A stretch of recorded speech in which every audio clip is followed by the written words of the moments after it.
For years, high-profile former U.S. officials have supported the Iranian group Mujahideen-e Khalq, despite its designation as a terrorist organization. We ask why it's taken so long for the government to look into the ties between officials and the MEK. You're watching Inside Story Americas from Washington.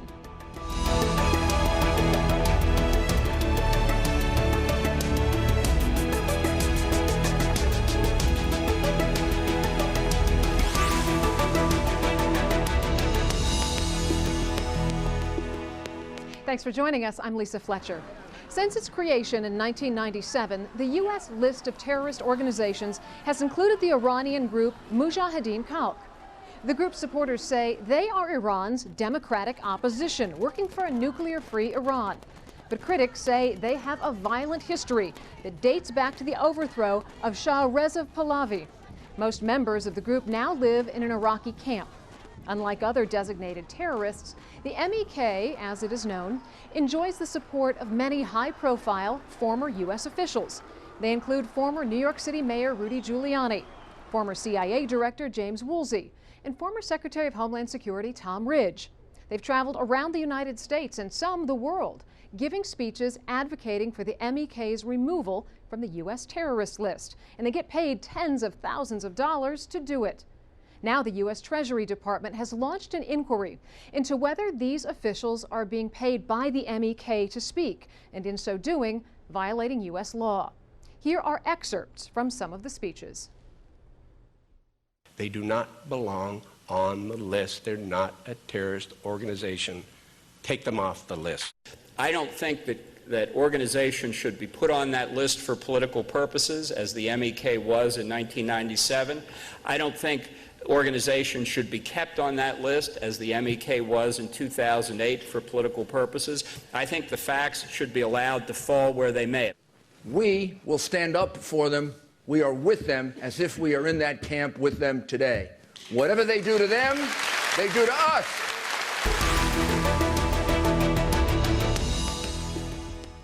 So why do so many politicians and former U.S. officials support the MEK despite their designation as a terrorist group? Is it even legal? And why has it taken so long for the U.S. government to ask the very same question? From Rio de Janeiro, I'm joined by journalist and former civil rights lawyer Glenn Greenwald. And here in the studio by Reza Marashi, research director at the National Iranian American Council, and Patrick Clawson, research director and Iran analyst at the Washington Institute. Gentlemen, thank you for being here. Thank you. So, Reza, I want to start with you. The MEK has been on the U.S. terror list for 15 years. Former and current high-profile U.S. officials have been speaking, many getting paid a whole lot of money to do it.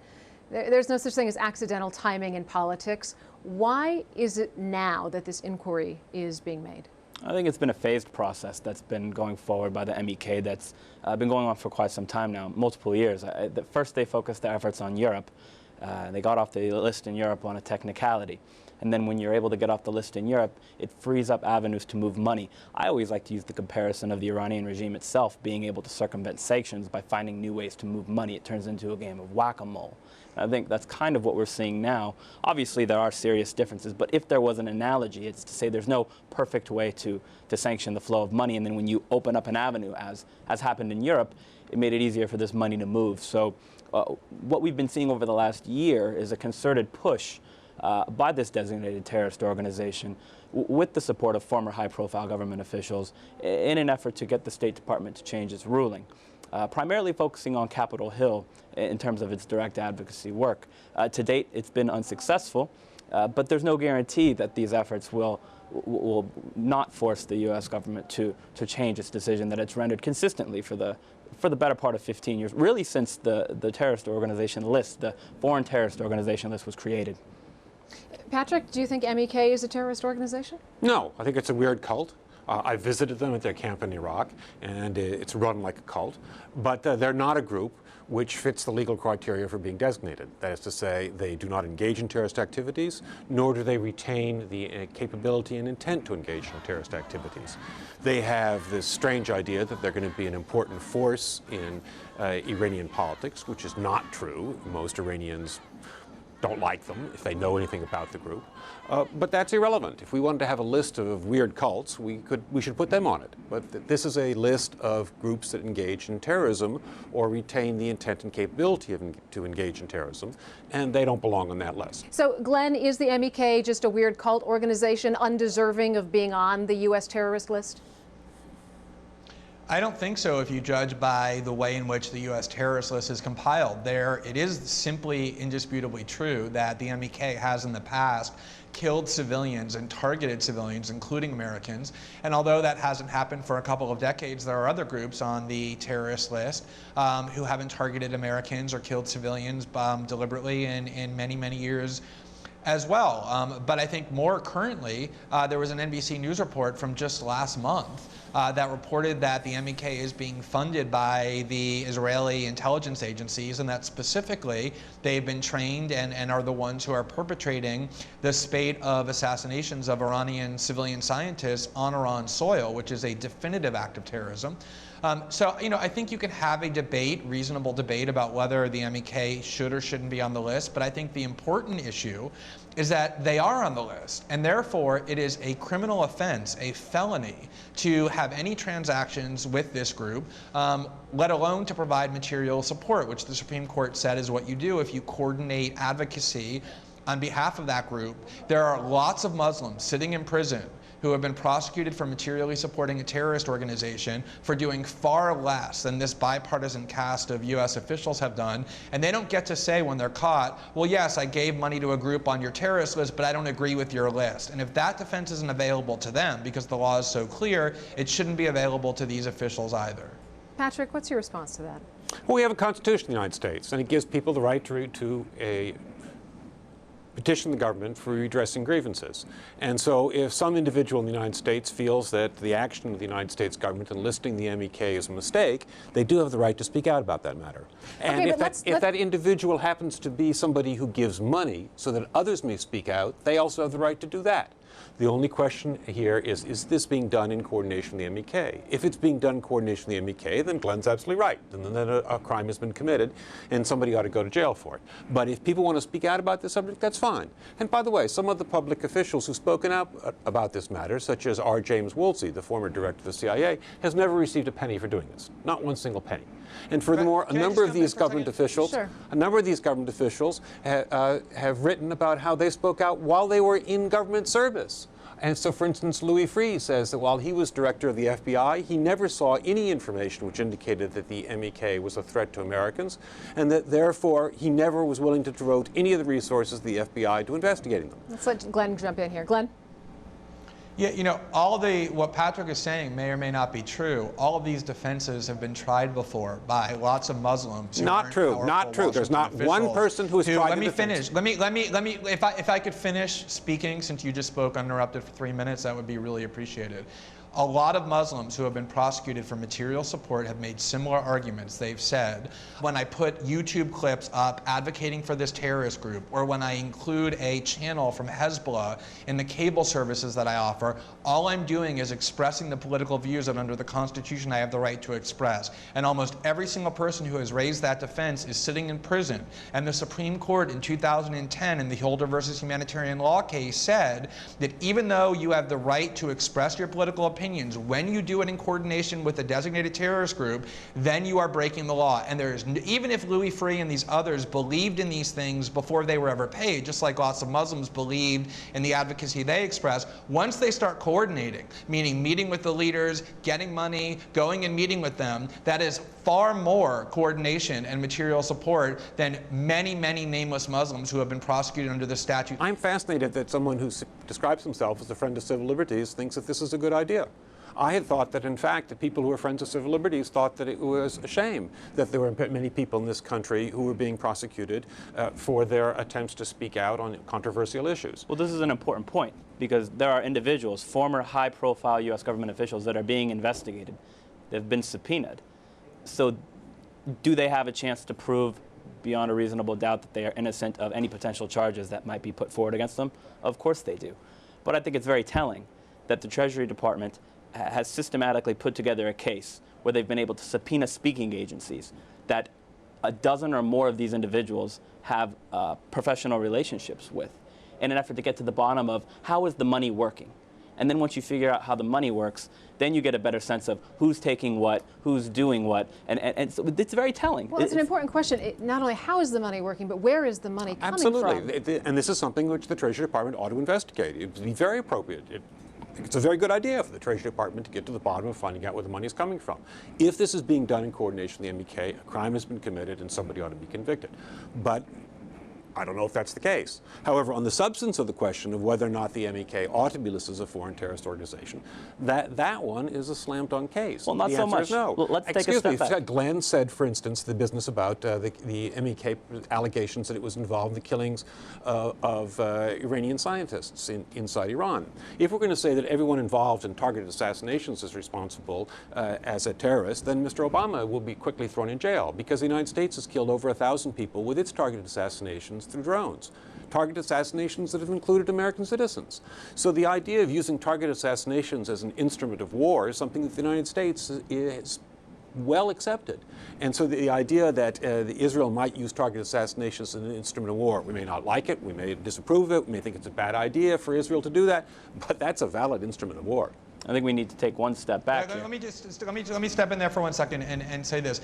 Just on the question of the assassinations, the difference is that the U.S. government, the people that it targets, claims that they are combatants. These are nuclear scientists, civilian scientists who are not on a battlefield and not engaged in combat. But let me take the bigger step back and address the point Patrick said, which is, it is true, as a civil libertarian, I think anybody who believes in the Constitution should find this concept of material support for terrorism to be repellent. I thought the Holder versus Humanitarian Law case was one of the worst decisions in decades, literally, because it destroyed the concept of free speech. It said you can be convicted simply for advocating on behalf of a group, no violence, no plotting, but you could be prosecuted simply for advocating on behalf of this group. That is a horrible decision. I think it's disturbing to prosecute people for material support. But virtually nobody in official Washington stood up on behalf of these Muslims who were convicted under these theories and objected. Virtually nobody in official Washington criticized that Supreme Court decision and said it's going far too broad, it's eroding our civil liberties. In fact, some of the people who have been paid by the MEK, like Fran Townsend, George Bush's former Homeland Security advisor, cheered that Supreme Court case and said, yes, we need to be able to prosecute people for material support for terrorism who coordinate their advocacy with terrorist groups, and yet now she's doing it. And that's my point. Not that this is a good theory, not that we should want people to be prosecuted, but if you're going to prosecute nameless, powerless, vulnerable Muslims for doing this, then you cannot have a two-tiered system of justice where you exempt the country's most powerful political officials who are responsible for that system. The law applies equally to all of us, and it should. Patrick, would you then agree that perhaps there has been an inconsistent application of the U.S. Supreme Court ruling? I don't know the circumstances of who's paying for these things. I happen to have met many MEK supporters who do not act in coordination with the MEK.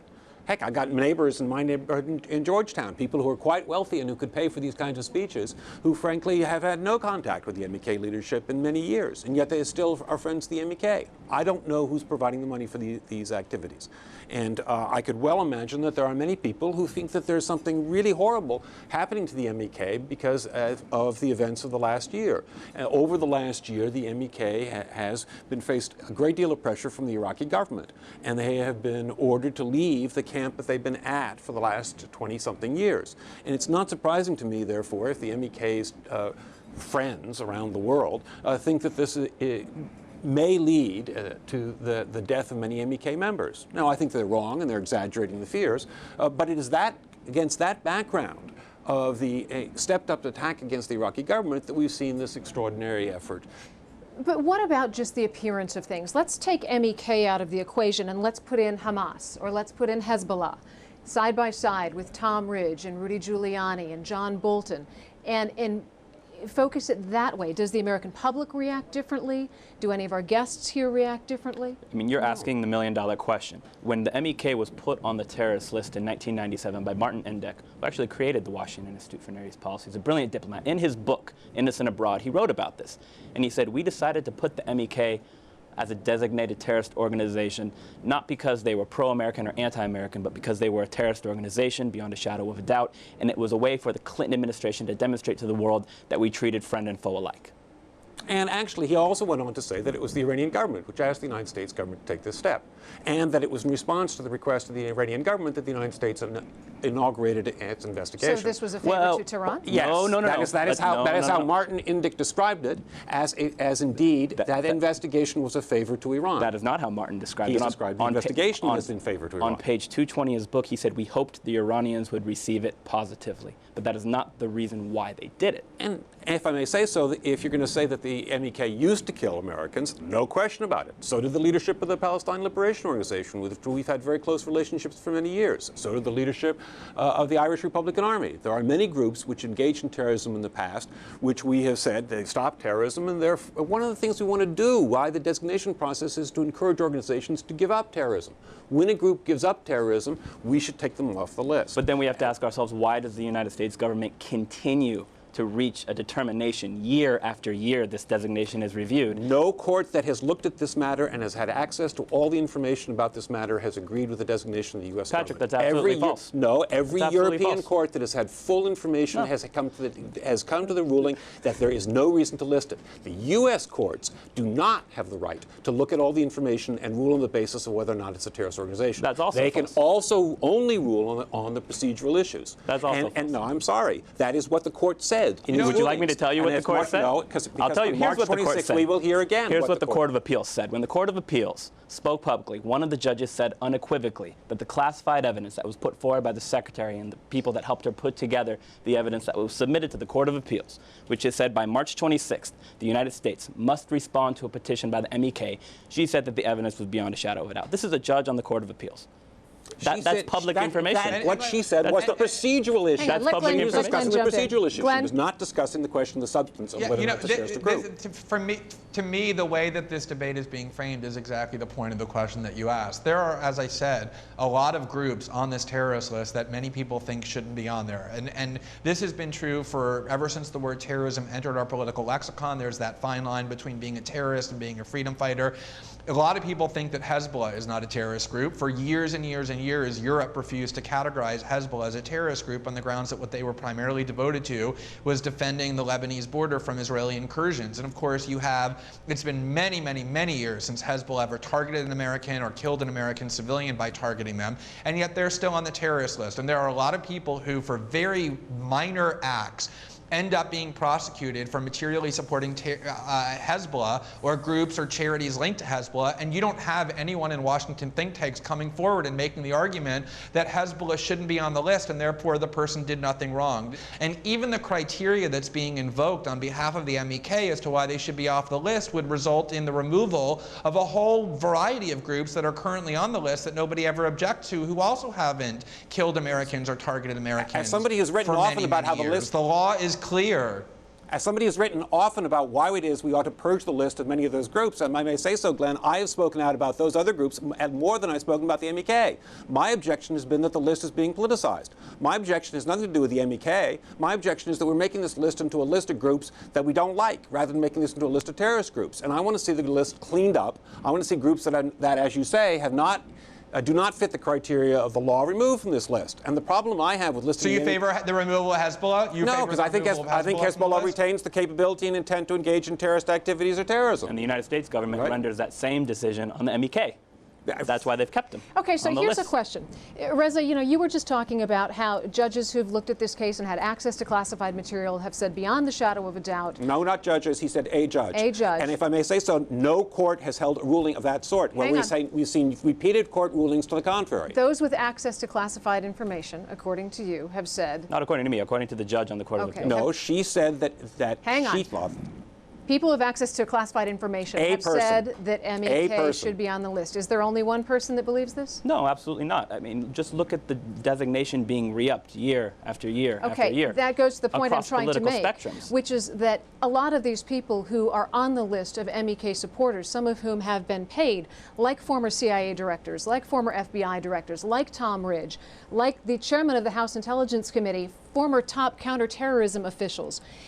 There's a huge contradiction going on here. These people have access to classified information. And they say that when they had access to classified information, when they served in the government, they opposed putting the MEK on the list. Well, they say they were opposed to the MEK being on the list. Back. And that is the question, why was the MEK put on the list? It was put on the list at the request of the Iranian government, That's and these people, false. And these are people who say that while they were in the government, they fought against the inclusion of the MEK on the list. We don't have a debate about that with any other group. We don't have a situation where former officials, former directors of the FBI are standing up and saying, hey, listen, I always thought the Hezbollah was not a problem, and I was opposed to devoting any FBI resources to be looking at it.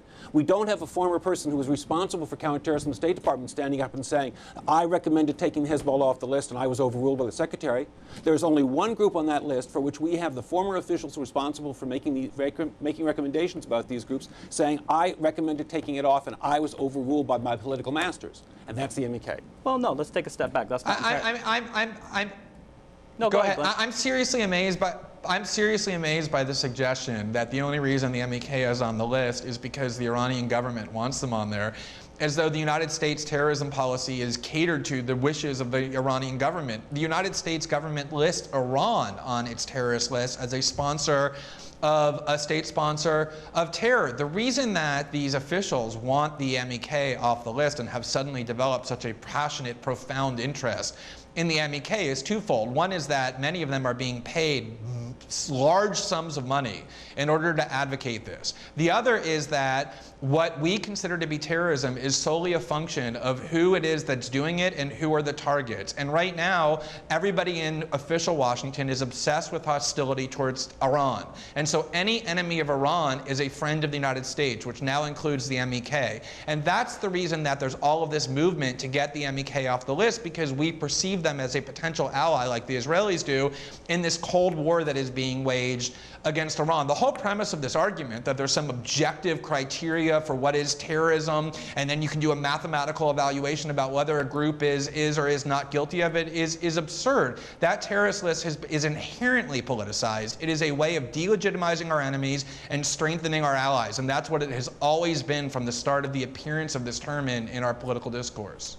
Well, I disagree with that. I mean, I think that, in fact, terrorism is a crime, and I think it is possible for us to have a scientific definition of what is it. We can define criteria, which our Congress establishes in law, and then apply the laws. I don't think that our laws are a joke, where the political leadership can do whatever it wants to and pay no attention to the criteria laid down by Congress. And I do have faith that, in generally, the bureaucracy comes to the right decisions. They do, however, sometimes make mistakes. What is terrorism? Can you just define it? Tell us what that is. What does it mean? I can give my definition of what I like. The question is, what did Congress define? Congress makes the laws. And when Congress made the laws, it laid down certain criteria by which it is that the State Department is supposed to act. And my problem is that those criteria are not met by the FBI.